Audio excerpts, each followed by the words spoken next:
ಆಮೇಲೆ ಟ್ರಾಫಿಕ್ ಇತ್ತೀಚಿನ ದಿನಗಳೇ ಟ್ರಾಫಿಕ್ ತೊಂದರೆಗೆ ಜನ ಸಾಮಾನ್ಯ ಸಿಕ್ಕಾಕತ್ತೆ. ನಮಗ್ ಗೊತ್ತಾಗಲ್ಲ, ಯಾಕಂದ್ರೆ ನಮ್ಮನ್ನು ಪೊಲೀಸ್ನವ್ರು ಬಿಡಿಸ್ಬಿಡ್ತಾರೆ. ಇಲ್ಲ, ನಾನು ಅದಕ್ಕೆ ನಮ್ಗೆ ಜೀರೋ ಇಲ್ಲ, ನಮ್ಗೆ ಜೀರೋ ಟ್ರಾಫಿಕ್ ಇಲ್ಲ, ನನಗೆ ನಾಟ್ ಜೀರೋ ಟ್ರಾಫಿಕ್. ಬಟ್ ಪೊಲೀಸ್ನವ್ರು ಆಗುವೆ ಅಲ್ಲೆಲ್ಲ ನಿಂತ್ಕೊಂಡು ಬಿಡಿಸ್ಬಿಡ್ತಾರೆ. No zero traffic, no zero traffic to the chief minister and to the home minister. ಬೇರೆ ಮಿನಿಸ್ಟರ್ಗಳಿಗೆ ಹೇಳ್ಬಿಟ್ಟಿದ್ದೀನಿ ಯಾರೋ ಜೀರೋ ಟ್ರಾಫಿಕ್ ಇರಬಾರ್ದು. ಆದ್ರೂ ಪೊಲೀಸ್ನವ್ರು ನಾವು ಹೋಗುವಾಗ ಇದು ಮಾಡ್ಬಿಡ್ತಾರೆ, ಸಿಗ್ನಲ್ ಫ್ರೀ ಮಾಡ್ಬಿಡ್ತಾರೆ. ಹೇಳಿದ್ದು ಒಂದೇ ಆಗಲ್ರಿ, ಇಡೀ ರಸ್ತೆನೆ ಖಾಲಿ ಮಾಡಿಸ್ಬಿಡೋದಕ್ಕೂ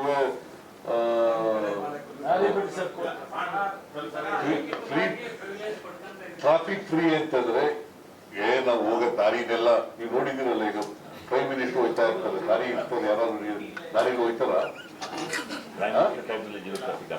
ಗವರ್ನರ್ ಹೋಗ್ತಾರೆ, ಯಾರು ಹೋಗ್ತಾರ? ನೀವು ತಿಳ್ಕೊಂಡಿರೋದು ಹಂಗೆ.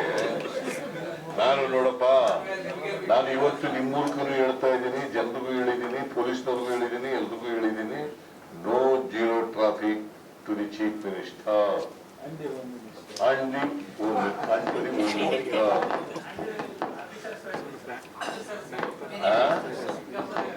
ಬಟ್ ಪೊಲೀಸ್ನವರು ಟ್ರಾಫಿಕ್ ನಿಲ್ಸಲ್ಲ, ಬಟ್ ನಮ್ಗೆ ದಾರಿ ಮಾಡ್ಕೊಡ್ತಾರೆ. ಎರಡೂ ಒಂದೇ ಆಗಲ್ರಿ, ಎರಡೂ ಒಂದೇ. ಈಗ ಸಿಗ್ನಲ್ಗಳಲ್ಲಿ ಎಲ್ಲ ವೆಹಿಕಲ್ಗಳು ತಡೆದು ಬಿಡ್ತಾರೆ, ನಮ್ಗೆಲ್ಲ ಫ್ರೀ ಬಿಟ್ಬಿಡ್ತಾರೆ ಎಲ್ಲ ರಸ್ತೆಗಳನ್ನೆಲ್ಲ. ಜೀರೋ ಟ್ರಾಫಿಕ್ ಅಂತಂದ್ರೆ ಜೀರೋ ಟ್ರಾಫಿಕ್ ಇಲ್ಲದೆ ವೆಹಿಕಲ್ಗಳು ಬಿಡ್ತಾರೆ, ಎಲ್ಲೆಲ್ಲಿ ನಮಗೆ ಅಡಚಣೆ ಇದೆ ಅಲ್ಲೆಲ್ಲ ಇದು ಮಾಡ್ಬಿಡ್ತಾರೆ. ಸೊ ಅದು ಒಂದೇ ಆಗಲ್ಲ. Zero traffic is different. ನಾನು ಅದನ್ನೂ ಮಾಡಬೇಡಿ ಅಂತ ಹೇಳ್ತೀನಿ ಪೊಲೀಸ್ನವ್ರು. ಈಗ ನಿಮ್ಗೆ ಹೆಂಗೆ ಮಾಡ್ತಾರೆ ಹಂಗೆ ನಮಗೂ ಮಾಡ್ತೀವಿ.